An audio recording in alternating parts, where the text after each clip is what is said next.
Record kasi baka ulit. Game. So, good morning, everyone. Before anything else, how are you guys today? Kamusta ang Christmas break? Bitin ba? So, I am here, Miss Mara, with my co-reporter, Miss Isa, and we are proudly presenting the monitor hypothesis by Krashen's theory of second language acquisition. So, before we formally start the discussion, let us start this day with our icebreaker to lighten up our day and to exercise our minds. Miss Isa will be facilitating our game.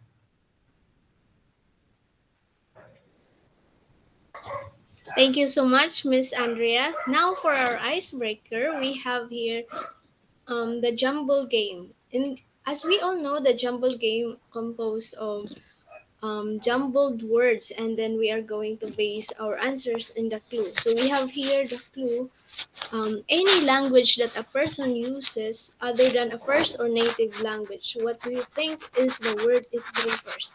So, to know the answer, we have here the second language. It is the second language.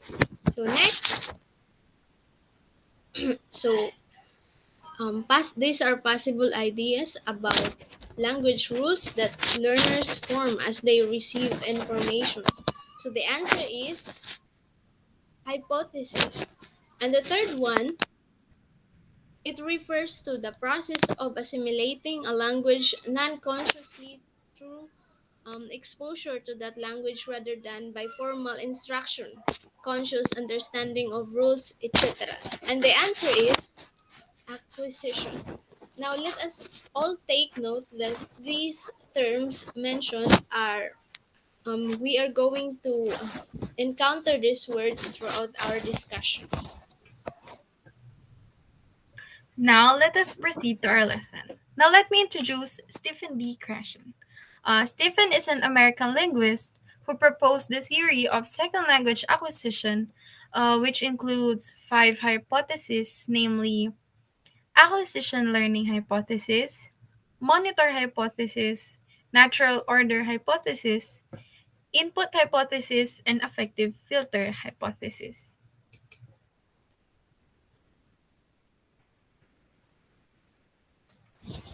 Okay, thank you so much, Miss Andrea. So we have here the monitor. It is an error detecting mechanism that scans utterances for accuracy in order to make corrections. So when we say monitor, it is a tool in which errors may be detected before we are able to speak it. So in order for us to minimize the errors in speaking, most of us use monitors. For example, since English is our second language, we did not acquire it from the time that we are young or we are born. It seems that it wasn't easy for us to speak continuously. It is because we need to know first the roots of the language before we are going to actually speak it. And as we are thinking of what words we are going to speak, we are using our monitor. We are using it to polish our speech and to avoid mistakes. Next, as corollary to the monitor hypothesis, language acquisition instruction should avoid emphasis on error correction and grammar. This might inhibit language acquisition, particularly at the early stages of language development.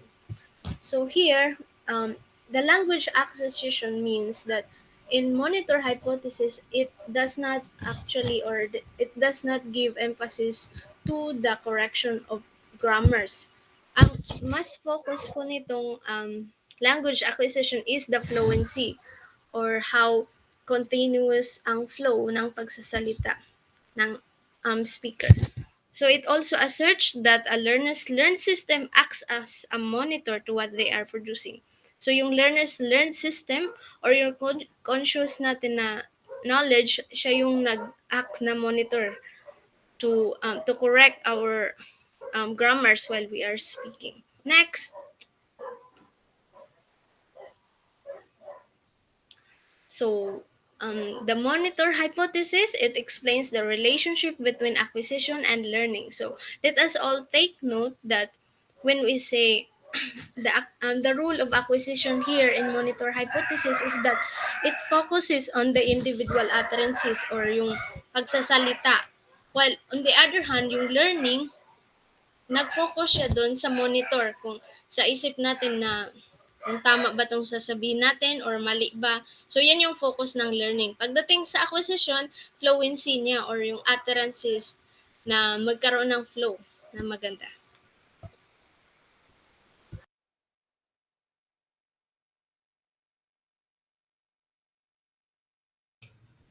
So, monitor hypothesis, the monitor function is the practical result of the learned grammar. According to Krashen, for the monitor to be successfully used, there are three conditions that must be met. So, here I will be presenting the three conditions to use the monitor hypothesis. The first one was the acquirer or the learner must know the rule. It means that the speaker must have explicit instruction on the language form that he or she is trying to produce. Second language learners should know the rules of the target language in order to communicate an effective way, understandable, comprehensive, and clear. So this means that in order for the speaker to clearly send a message to the receiver, need nito malaman ng masinsinan ang isang language form or specifically focused on grammar rules. Kasi 'di ba, mas madaling maiintindihan ng receiver ang isang message if the speaker have clear and arranged form of sentences. Speaker must focus on forms while learners must be knowledgeable about the rule in order for them to understand the flowing conversation. Just for example, our second language is English. As a learner, we must have knowledge about some forms and grammars in terms of English language so that we can communicate and understand our speaker. Okay. So the second one is the acquirer must be focused on correctness or form. He or she must be thinking about form, and it is difficult to focus on meaning and form at the same time. It is also important to conscious in the way we communicate the form and not only the meaning we want to express. Some errors common in expression that learners use incorrectly. This means like the acquirer is required to focus on the correctness of the language. Kasi for me, this is important to know. Why? Because we should be consciously use the language correctly by knowing its form, especially when we are just acquiring the language. Just for example, pag makikipag-usap tayo using our second language or our English language, we must think first if yung form of language na pinoproduce natin is maiintindihan talaga. And I hope it is clear for us. I hope it is still clear. And the last one was the acquirer or learner must have time to use the monitor. Using the monitor requires the speaker to slow down and focus on form. Second language learners need enough time to remember their previous knowledge and apply it in a communicative way. Learners need to think consciously about the rules they have learned. So dito naman, sinasabi na learner or acquirer must require the use of monitor, just like what Miss Isa said earlier. Why? Because monitor detects the error, which is a scan mechanism in order to have corrections. Both learner and acquirer must use the monitor in order for them to use the second language effectively. Sinabi nga dito na we need the learners really need enough time na maalala yung mga knowledge nila before or yung mga napag-aralan nila before. For example na lang na kunyari when we were at elementary days, we studied the verbs, the nine parts of speech such as verbs, nouns, and etc. And then in time, mag improve yon and Right now, hanggang college, isin pa din yun ang pag-aaralan natin. So now, let us present the types of user by Miss Isa. Okay, thank you so much, Miss Mara. Now, as we all know that monitor is something like an error detecting mechanism which detects our if there are errors while we are speaking. So with that, we have the three individual variations in monitor use. So we have here the three types of users. So we have first the monitor over users. So these language learners are too concerned and focused on correctness that they can speak with any real fluency. So pag sinabi nating monitor for users, sila yung palaging gumagamit ng monitor. So, usually ng mga monitor over users are mga introverts kasi nga yung mga introverts hindi sila masyadong nagsasalita and when they are speaking, iniisip pa nila kung ano ang susunod nilang sasabihin or kung tama ba yung word na yun or kung mali ba. So, mas conscious sila masyado pagdating sa sasabihin nila, especially sa grammar. Now, in monitor over users, there are dalawang causes. It can be exposure to language and sa personality. When we say exposure to language, there are people na hindi masyadong exposed sa language. Wherein, especially, for example, sa English. So, may mga tao na hindi masyadong exposed to language like hindi sila masyadong nanonood ng English movies or hindi sila nanonood ng musics na English and ang focus lang nila or ang pinanggalingan or ang origin lang ng na pagkatuto nila sa English is the lesson lang na tinuro sa school. So yun lang, napakaliit lang ng exposure nila sa English. Kaya hindi nila masyadong nagagamit or hindi nila masyadong namamaster yung pagsalita. So second naman, we have here the personality um previous. So we have the personality na maging reason na kung bakit there are overusers. Kasi merong mga introverts o merong mga tao na mas in their mind meron silang alam sa grammar rules, marami silang alam, but then they still tend to use their monitors for them to feel na secure yung sinasabi nila na tama yun.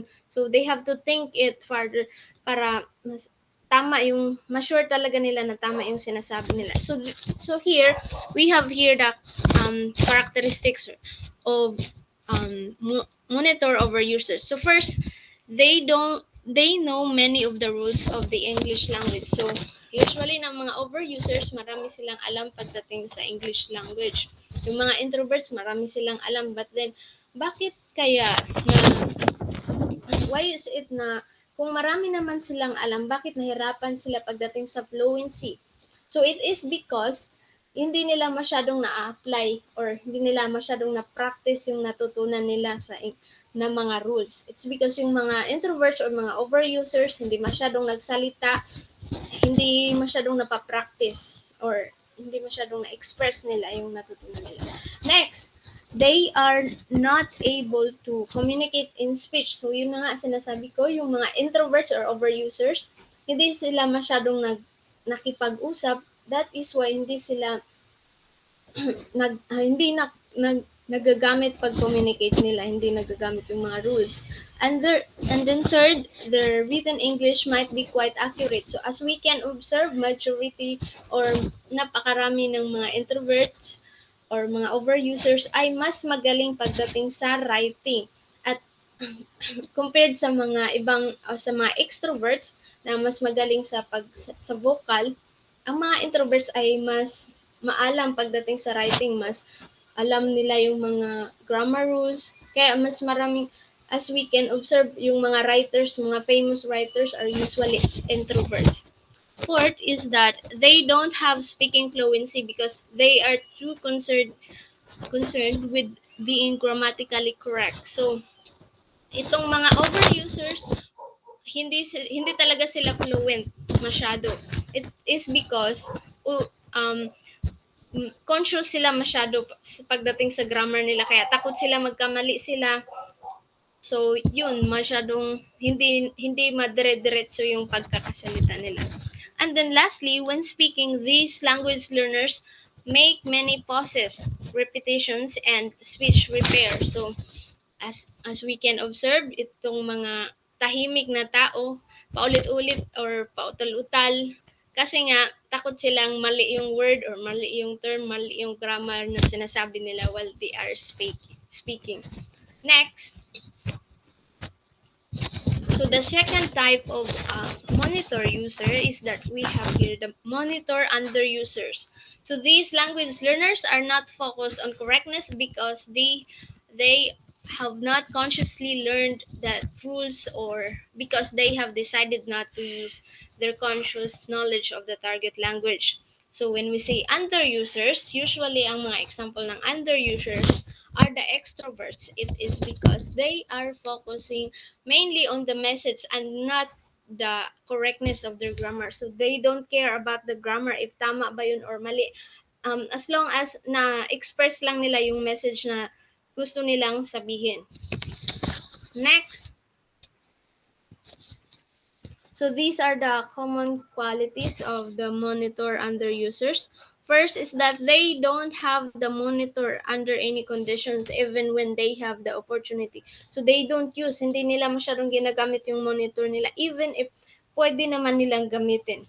So they still don't choose to use it. It is because they are not concerned if tama ba yun or mali. So second is they don't use conscious linguistic knowledge in their speaking performance. So they are not usually formal pagdating sa pagsasalita. Bahala na kung anong term, anong word, kung tama ba yung grammar, they don't care about that. Ang focus lang nila masyado is yung message na na-express dapat. And third, these learners aren't able to correct their own errors in written English. So usually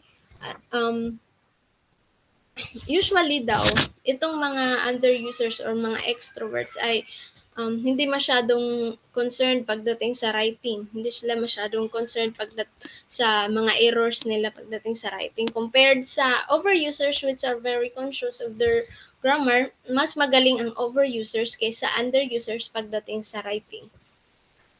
Number four, these students might not like grammar. So, itong mga under users, dahil nga salita lang sila ng salita, they don't like grammar. Kasi pagdating sa grammar, you have to be, dapat tama yung verb mo, dapat tama lahat. So, they don't like that.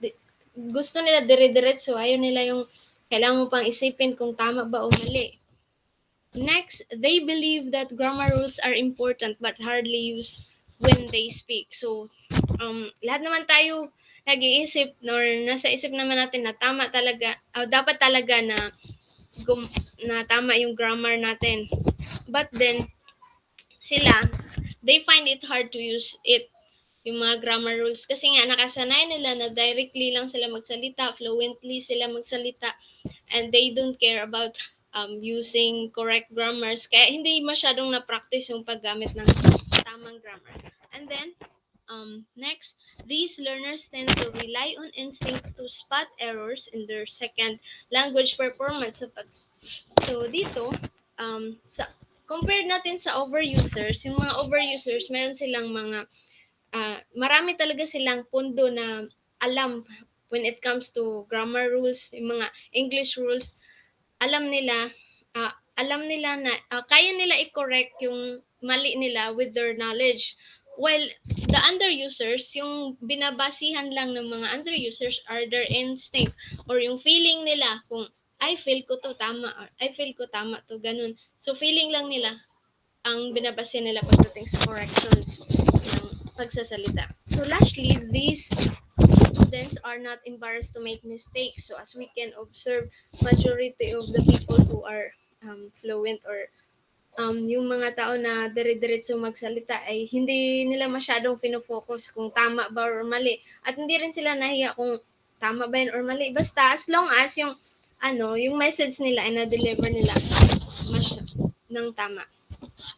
Next. And lastly, the third type of monitor users are are the optimal monitor users. So these language learners are able to keep a balance between self-correction and fluency. So order correction is not an obstacle in their quest of communications. These learners use their knowledge appropriately. So, itong mga optimal users, sila yung mga perfect, sila yung mga magagaling um, pagdating sa kanilang fluency at sa accuracy. Both fluency and accuracy ay nababalance nila. Nagagamit nila ng tama pagdating sa pagsasalita.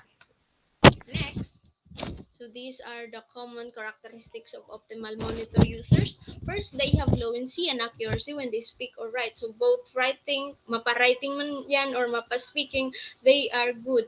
Magal alam talaga nila kung paano gamitin ng tama yung mga rules at paano bigkasin, paano dire-diretso or fluent. And next, these learners are able to correct errors and make mistakes in their own language performance. So they are able to correct. Alam nila kung anong tama. And usually, itong mga optimal monitor users, hindi, bibihira lang sila ano, magkaroon ng mistakes. Kasi nga, master na nila, alam na nila kung paano i-balance, alam nila kung paano i-correct.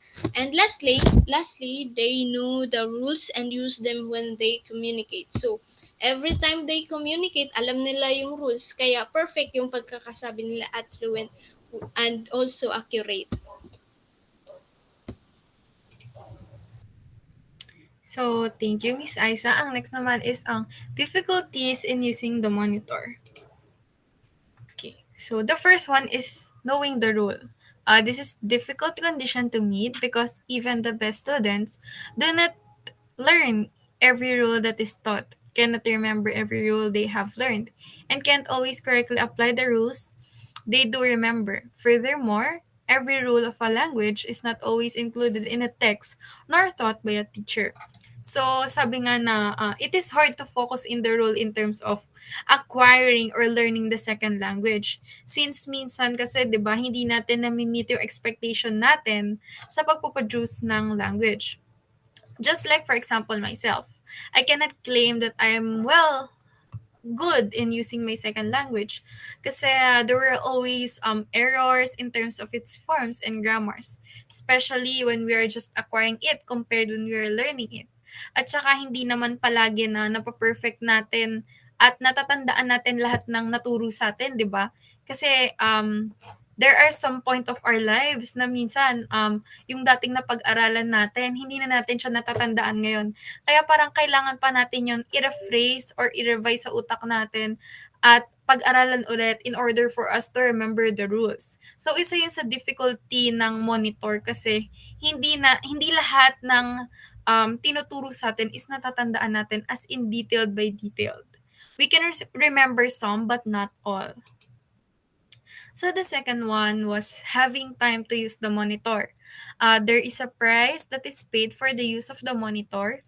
The speaker is then focused on form rather than meaning, resulting in the production and exchange of less information, thus slowing the flow of conversation. Some speakers offer monitor to the point that the conversation is painfully slow and sometimes difficult to listen to. So this one, also difficult din daw na magamit yung monitor since then earlier ang sinabi na yung monitor is para siyang nagsascan ng mechanism with nagaano ng mga errors. So, bakit nga ba mahirap? Kasi sometimes we tend to focus on grammar rather than its meaning. Just for example, we have that thought of having a conversation with our friend using our second language. And we tend to think about to produce the right form of sentences, but resulted that our friend is having a hard time to understand us or what we are saying. Why? Because we barely focuses on the form rather than the message. Kasi minsan, mas iniisip natin na maging tama yung grammar natin to the point na hindi na tayo naiintindihan ng listener or ng receiver natin. Kasi minsan yung mga use of words is hindi na siya maiintindihan. So, it resulted na magiging slow yung conversation at mahirap na siyang pakinggan or intindihin. So the last one is the rules of language make up only a small portion of our language competence. So acquisition does not provide 100% language competence. There is often a small portion of grammar, punctuation, and spelling that even the most proficient native speakers may not acquire. While it is important to learn these aspects of language, since writing is the only form that requires 100% competence. These aspects of language make up only a small portion of our language competence. So dito naman, as in sabi na in the usage of our second language, another difficulty for it is that we cannot perfect it and cannot be that 100% effective in using it. It is because we cannot meet the standards or rules of our second language. Because learning our second language takes a lot of time to perfect. Using it, using our second language verbally may not hit 100% of the language competence since it is hard to express emotions, forms, grammar at the same time. 'Di ba pag nagsasalita tayo ng specifically our second language is English, hindi minsan nahihirapan natin na makapag-speak ng English language ng dire-diretso. Kasi it takes a lot of time na mapag-aralan para maging fluent ka sa second language mo. But in writing it, there are some chances that language competence is 100%.